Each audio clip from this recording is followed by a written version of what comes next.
السلام على أشرف الأنبياء والمرسلين سيدنا مولانا محمد وعلى آله وصحبه وبارك وسلم أجمعين. أشهد أن لا إله إلا الله وحده لا شريك له وأشهد أن سيدنا محمدا عبده ورسوله. اللهم صل وسلم على سيدنا محمد الفاتح لما أغلق والخاتم لما سبق الناصر الحق بالحق والهادي إلى صراطك المستقيم حق قدر مقداره العظيم.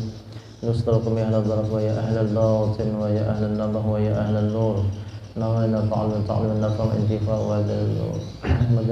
وتذكر والإفادة والاستفادة والحث على التمسك بكتاب الله والسنة رسوله والدعاء إلى الهدى والدلالة على الخير بالدعاء والجلة مرضات والقرب والثواب سبحانه وتعالى.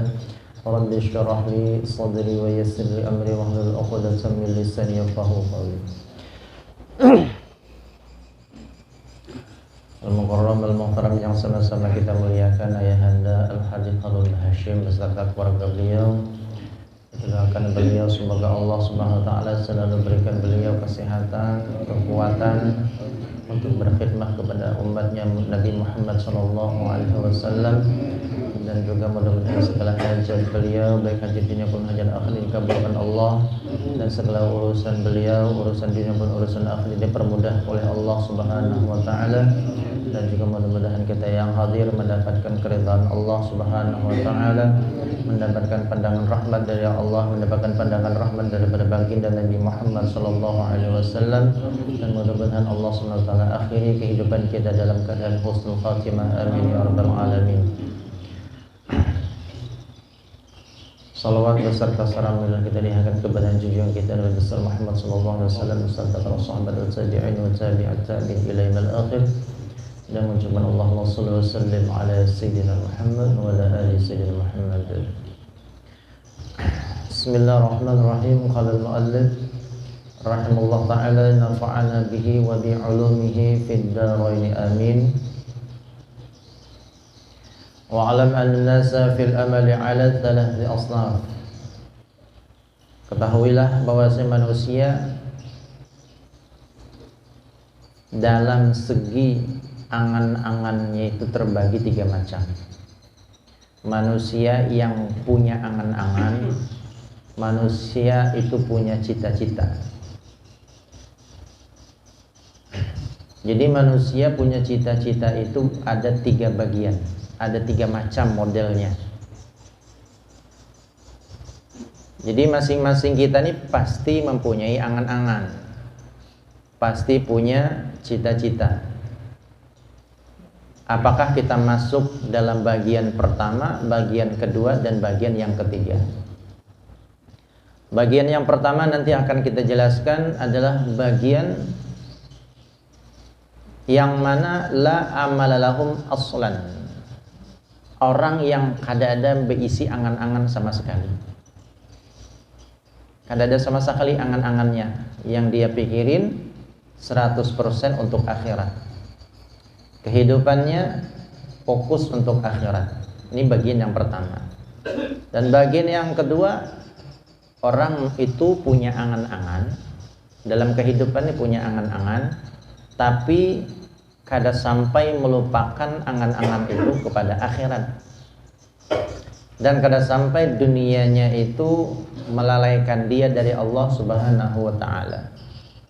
Dan bagian yang ketiga adalah al-maghrurun, orang yang tertipu, yang mana angan-angannya itu, cita-citanya hidup di dunia ini sampai melupakan kehidupan dia terhadap Allah Subhanahu wa taala, kehidupan dia di dunia sampai melupakan kehidupan akhirat. Dia terlena dengan kehidupan dunia. Jadi yang jelas kita akan berusaha, berikhtiar supaya angan-angan kita itu jangan sampai menyesatkan kita. Jangan sampai angan-angan kita itu melupakan akhirat. Jangan sampai melupakan Allah Subhanahu wa taala. Kita tidak bisa mengikuti apa yang dilakukan oleh baginda Nabi Muhammad sallallahu alaihi wasallam dan seluruh para anbiya, para siddiqin yang mana disebutkan La amala lahum aslan, mereka itu tidak punya angan-angan sama sekali di dunia ini. Artinya di dunia ini mereka kadang-kadang berpikir hendak kehidupan mewah kadang-kadang. Di dunia ini hendak berumah harat, hendak berkendaraan bagus, itu kadang-kadang pikiran bagi mereka. Hendak berkabun banyak. Apakah mereka mencari nafkah? Mencari nafkah. Mencari nafkah para anbiya dan para siddiqin itu hanya sebatas ukuran darurat, ukuran daruri, sekedar bisa menghidupi diri dan keluarga saja. Jadi kadang-kadang hendak bermewah-mewahan. Ini para anbiya dan para siddiqin seperti itu. Fahum 'ala dawam mustash'iruna linuzulil mauti bihim. Dan mereka itu para anbiya dan para siddiqin selalu merasakan datangnya kematian kepada mereka. Jadi kalau orang sudah pikirannya itu mati, ya, itu kada ada lagi minat untuk mencari dunia ini, kada ada lagi. Kalau orang itu pikirannya mati saja, maka yang dia pikirkan hanya kayak apa untuk menambah amal sebanyak-banyaknya, untuk menghadap kepada Allah Subhanahu wa taala. Ini kalau orang benar-benar mengingat mati. Maka kata Nabi SAW, obat supaya hati kita itu lembut, supaya kita ingat kepada Allah Subhanahu wa taala, maka perbanyaklah ingat mati. Ya. Aktsiru, ya, min zikri hadhil ladzat. Perbanyaklah engkau mengingat hadimil ladzat, penghancur kelezatan. Apa itu penghancur kelezatan? Ya, kematian. Kalau orang sudah mati, ini kada kau lagi menikmati kenikmatan dunia itu kan kada kau lagi. Maka perbanyak mengingat mati, kata Nabi SAW. Maka dengan itu akan mengurangi cinta kita kepada dunia dan juga akan memperkuat semangat kita untuk ibadah kepada Allah dan juga untuk melembutkan hati yang sudah keras. Ini luar biasa. Makanya di dalam kehidupan kita, Nabi SAW itu menganjurkan, bahkan mensyariatkan supaya kita ini kalau ada saudara yang meninggal didatangi dan juga disolatkan, diantarkan ke kuburannya, dibacakan talqin, dibacakan tahlil untuk orang yang meninggal. Selain daripada untuk memberikan hadiah kepada orang meninggal, ini adalah sebagai pelajaran untuk kita yang masih hidup, bahwa nanti suatu saat kita pun akan menjadi orang yang kita bacakan talqin tadi. Suatu saat kita juga akan menjadi orang yang kita sholatkan jenazahnya tadi. Suatu saat kita termasuk orang yang diantarkan oleh orang-orang ke kuburan. Nah, jadi kalau kita mengingat kematian itu kan Nabi SAW, maka berkuranglah rasa cinta kepada dunia dan tambah semangat kita untuk beribadah kepada Allah. Hendak bermaksiat itu ada rasa takutan sedikit, ada remnya. Jadi itu tujuannya. Ya, kenapa kita sangat dianjurkan untuk menjenguk orang yang sakit, ziarah kepada orang yang sudah meninggal, dan juga kalau ada orang yang meninggal kita datang ke rumahnya. Ya, kembali untuk kita pelajaran bagi kita. Jadi kalau kita menghadapi orang meninggal tuh, nah rasakan kita itu juga kayaknya. Nah itu bagus tuh, ya, renungan buat kita tuh bagus. Pada zaman Al-Imam Hasan Al-Asy'ari, ya, pada zaman beliau itu kada ada lagi kalau ada yang meninggal ini, nah, yang umpat membawa ke kuburan tuh semuanya menangis. Jadi ada satu orang meninggal dari kaum muslimin, yang mengantarnya ratusan orang, semuanya menangis. Bahkan kada kawa dibedakan orang ini keluarga kah, kada dibedakan. Kada kawa dibedakan karena sama menangis semua. Kalau kita kan yang ketahuan menangis itu paling keluarganya aja.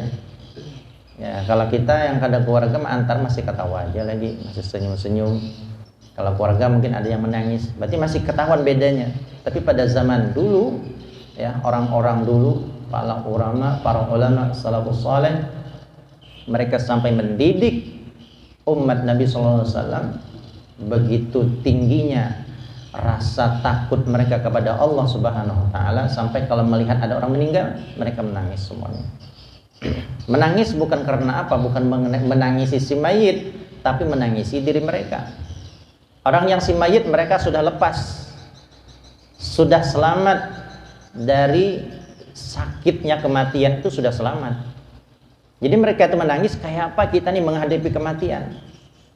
Yang mana sakitnya meninggal dunia itu kayak apa? Ya, ada yang mengkisahkan, mengungkapkan seperti kayak apa orang yang hidup dikuliti, kulitnya dibuka lagi hidup, kambing lagi dikuliti kayak apa sakitnya. Kita lagi hidup dikuliti kayak apa sakitnya. Ya, ada juga ungkapan seperti ditusuk 1000 pedang, itu sakitnya kematian kayak itu. Dan orang yang sudah meninggal mereka sudah selesai mengalami itu semuanya, berarti mereka sudah selamat.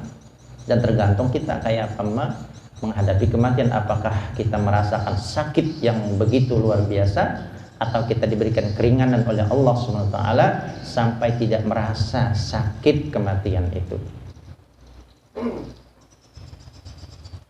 Belum lagi orang yang dalam keadaan sakaratul maut, ya, itu adalah kesempatan terakhir iblis menggoda umat Nabi Muhammad SAW. Itu terakhir kesempatannya. Jadi habis-habisan iblis, syaitan tuh habis-habisan menggoda kita supaya kita berubah akidah, supaya rusak Islam kita, rusak iman kita, dan meninggal dalam keadaan su'ul khotimah. Kalau meninggal dalam keadaan su'ul khotimah, na'udzubillah, berarti bakal salah lawasan kita di dalam api neraka. Kadang-kadang anak meninggal tuh iblis tuh menyerupai abahnya, bisa menyerupai mamanya. Nah, diberi banyu, diberi ini, ya. Akhir-akhirnya disuruh mengakui sebagai Tuhan. Ya, aku sebagai kalinya mau unggut aja, pian sebagai Tuhan. Nah, habisan sudah iman kita. Kadang kita dipujinya bisa juga, pian ini masya Allah hidup, ya, dermawan, pian rajin ibadah, rajin puasa, rajin sholat, ya, maka ini pian ninah ke dalam keadaan sakaratul maut, pian sudah selamat, ya. Pasti pian meninggal husnul khotimah. Ini godaan juga nih, ya. Jadi jangan kita tertipu dengan ungkapan-ungkapan seperti itu. Sebelum kita meninggal dunia, berarti kita belum selamat masih. Sebelum kita bisa mengucapkan kalimat la ilaha illallah, berarti belum ada tanda husnul khotimah, belum tanda keselamatan, itu belum ada. Nah, jadi kita harus waspada untuk menghadapi kematian tersebut. Ini harus timbul, harus ada rasa takut mati, itu harus ada. Takut meninggal dalam keadaan su'ul khotimah, itu yang kita takutkan. Itulah orang mukmin, ya. Kata Nabi SAW, orang yang di dalam hidupnya di dunia dipenuhi dengan rasa takut kepada Allah, takutan nih, takutan lawan Allah, takutan bermaksiat, takutan dengan meninggal juga dalam keadaan su'ul khatimah, takutan meninggal itu dicabut iman oleh Allah, rasa takutnya, khawatir. Maka orang yang punya rasa takut seperti ini, nanti kata Nabi, di akhirat dia akan Allah berikan rasa keamanan, rasa tenang dan rasa damai. Karena tidak terkumpul, kata Nabi sallallahu alaihi wasallam, khaufan, dua ketakutan.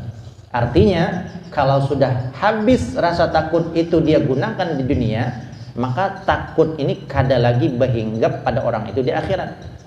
Tapi sebaliknya, kalau di dunia kada ada rasa khawatir, tidak ada rasa takut kita kepada Allah dan juga terhadap kematian, selamat apa tidak kita, su'ul khatimah apa husnul khatimah, nanti di akhirat Allah akan berikan rasa takut yang luar biasa. Oleh sebab itu, ikhtiar dan usaha kita gunakanlah semasa hidup ini untuk memperkuat rasa takut kita kepada Allah, supaya nanti di akhirat Allah berikan ketenangan dan kelapangan kepada kita. Ya. Jadi jangan merasa kita aman di dunia ini, Pak. Pasti meninggal dalam keadaan husnul khatimah. Nyaman aja menyambat la ilaha illallah, anak meninggal tuh.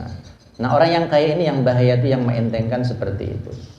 Ya, kata Nabi SAW, tidak akan merasa aman seseorang itu meninggalnya dalam keadaan husnul khatimah kecuali pada saat itu dia sudah dicabut imannya oleh Allah Subhanahu wa taala. Kita merasa aman yang bakal ya, ulun ini sudah banyak perguruan, sudah banyak yang mengikutinya, sudah banyak, pasti meninggalnya husnul khatimah, pasti mudah meninggalnya. Nah, yang kayak inilah iman itu dicabut oleh Allah Subhanahu wa taala. Na'udzubillah.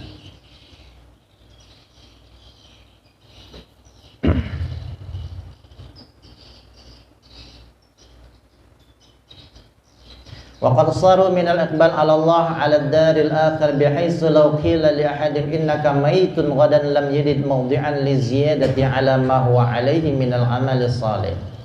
Para anbiya dan para orang saleh, orang-orang siddiqin, saking banyaknya sudah amal mereka ketika hidup. Artinya hidup ini digunakan beramal lawan Allah Subhanahu wa taala. Seandainya kita katakan pian esok meninggal dunia.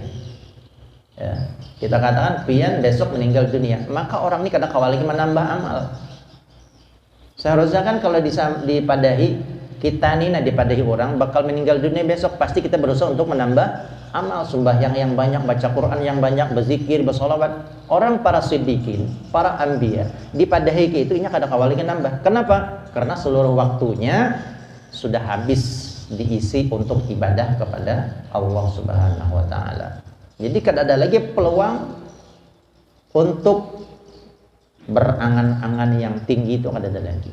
Kepikiran hendak rumah bagus tuh kada ada lagi. Kepikiran hendak kendaraan bagus kada ada lagi. Kada ada pikiran ke situ lagi, hanya pikirannya untuk Allah Subhanahu wa taala.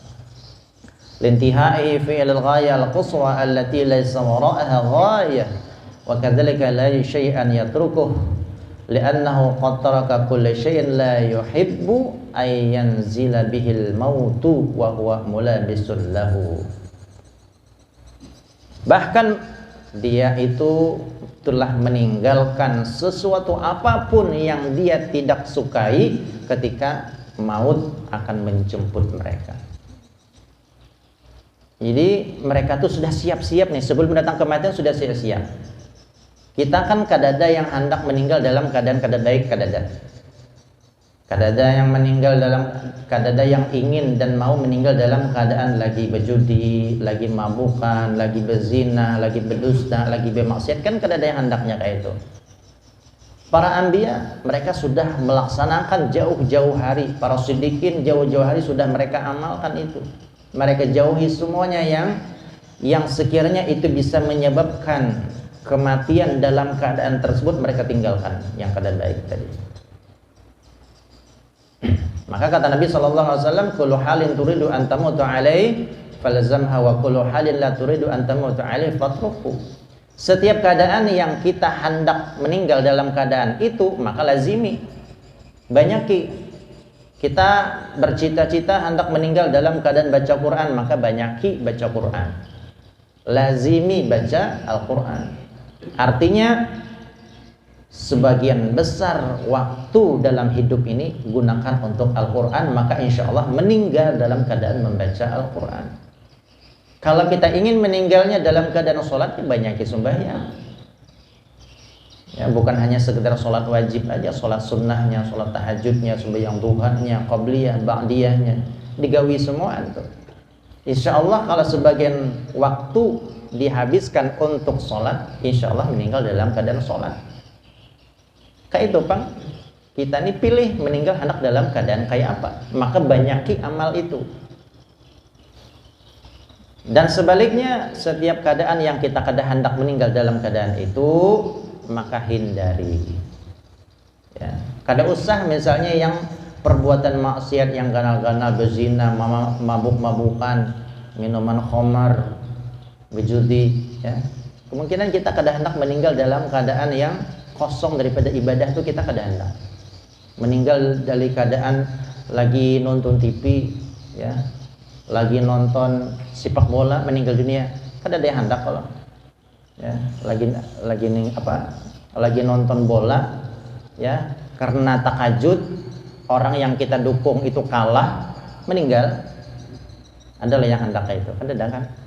Cuman ini kenyataan, ya, di Pelangka itu ada, ya, gara-gara nonton bola, orang yang dia dukung, klub yang dia dukung itu kalah, takajud, ya, langsung down, meninggal dunia pada saat itu.